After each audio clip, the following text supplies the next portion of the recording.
Mayday, mayday, mayday. Air Transat 236. The right engine has flamed out, and we're down to just a few hundred kilograms of fuel. Halfway across the Atlantic, 293 passengers and 13 crew members aboard an Airbus A330 suddenly faced a situation most pilots train for, but hope never to encounter. Moments after the mayday call, the left engine also flamed out. Lights went off, oxygen masks deployed, and the aircraft's electrical systems switched to emergency mode. In near total darkness, the pilots fought to keep the plane in the air, while the cabin crew prepared passengers for a potential water landing. This is the story of Air Transat Flight 236, a story of technical failure, split-second decisions, and extraordinary airmanship. The flight began in the early hours of August 24, 2001, with pushback from Toronto Pearson Airport, bound for Lisbon, Portugal.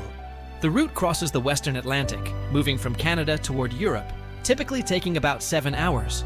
On board was an Airbus A330 built in 1999, equipped with 362 passenger seats and more than 10,000 flight hours logged. The aircraft carried approximately 46.9 tons of fuel, slightly above the minimum legal requirement. In the cockpit were Captain Robert Pichet, a 48-year-old veteran with nearly 1,700 flying hours, and First Officer Dirk de Jager, just 28, with roughly 4,800 hours, including 386 on this aircraft type. 4 days before takeoff, the aircraft had undergone routine maintenance. Metal chips were discovered in the right engine's oil filter, signaling potential engine trouble. Unable to identify the exact source, the maintenance team replaced the engine with a loaner from Rolls-Royce. However, the replacement engine had design differences. The rear hydraulic pump could not be fitted due to a clash with the fuel inlet tube. Without access to full service bulletins, technicians relied on advice from the maintenance engineering department, which instructed them to use only the rear fuel tube from the original engine. After installation, ground tests indicated the engine was functioning correctly, and the aircraft was cleared for flight. Just before 1 Sat AM, Flight 236 took off smoothly, ascending to 39,000 feet. The first hours of the flight were routine and uneventful. Several hours into the flight, while over the mid-Atlantic, the pilots noticed unusual readings on the right engine. Oil pressure was unusually high, oil temperature unusually low, and oil quantity decreasing. These readings puzzled the crew. Normally, oil temperature rises during flight, so this anomaly didn't fit standard patterns. The pilots reported the issue to maintenance control, but even the experts could not determine a cause. Unbeknownst to the crew, a major fuel leak had developed inside the right engine. The hydraulic and fuel lines, installed too close together during engine replacement, had worn against each other over time.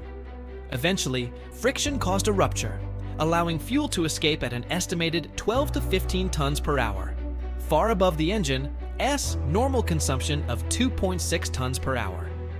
The Airbus A330's fuel system added to the confusion. The aircraft has multiple tanks, 2 in each wing, a center tank, and a trim tank in the tail.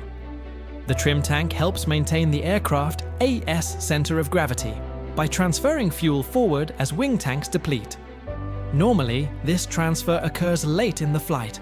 In this case, the trim tank prematurely moved fuel forward, masking the leak in the right wing. Simultaneously, an advisory on the cockpit display indicated a fuel imbalance between the wings. Relying on experience rather than consulting the quick reference handbook, the captain attempted to balance the fuel by opening cross-feed valves and shutting off the right wing pumps. Unknowingly, this transferred fuel into the damaged line, worsening the leak. Within 10 minutes, the remaining fuel dropped below the level needed to reach Lisbon safely. With Lisbon no longer an option, the pilots searched the Atlantic for diversion airports and selected Lajes Airport on the island of Terceira in Portugal. Meanwhile, a cabin crew member inspected the wings with a flashlight, but no visible leak could be detected at night. Both pilots concluded the issue was likely a computer glitch, delaying emergency procedures. Investigators later noted that if the crew had followed prescribed fuel leak procedures, the plane would have landed with at least 3.8 tons of fuel. Cognitive bias, specifically framing bias, led the pilots to focus on evidence supporting the computer error theory while ignoring signs of an actual fuel leak.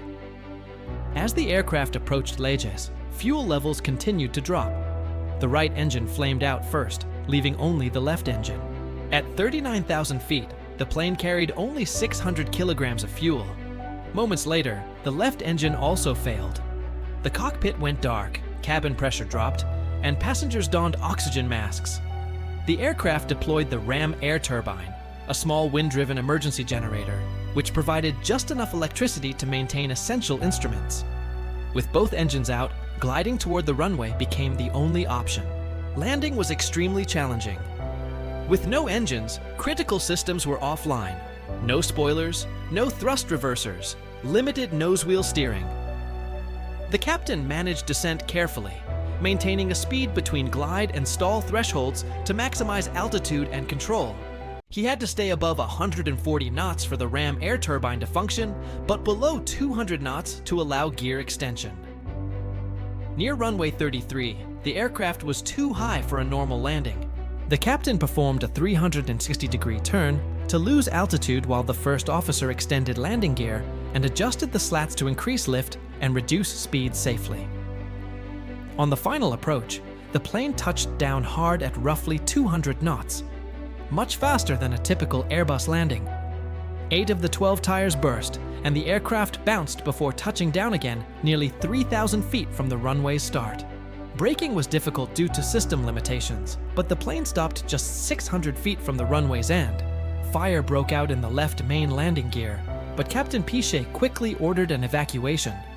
Remarkably, all 306 people on board exited in just 90 seconds. Fire crews already on standby extinguished the flames. Everyone survived. Flight 236 set a record for the longest glide in a commercial aircraft without fatalities. Investigations identified 3 main causes: improper installation of the spare engine, inadequate crew training for fuel leak scenarios, and cognitive biases that delayed recognition of the true problem. In response, Airbus updated its flight management systems with improved fuel loss warnings, and airline training now emphasizes handling fuel leaks and interpreting non-normal checklists. Despite the initial errors, the final report praised the crew's skill during the engine's outglide and landing. Both the captain and first officer received the Superior Airmanship Award from the Airline Pilots Association. Air Transat Flight 236 illustrates the critical importance of maintenance accuracy, pilot training, and decision-making under pressure. It also demonstrates how human skill and calm judgment can avert disaster even in seemingly impossible situations. While failures contributed to the emergency, exceptional airmanship ensured that everyone survived. The story serves as a reminder that meticulous planning, continuous training, and clear thinking can make the difference between tragedy and survival.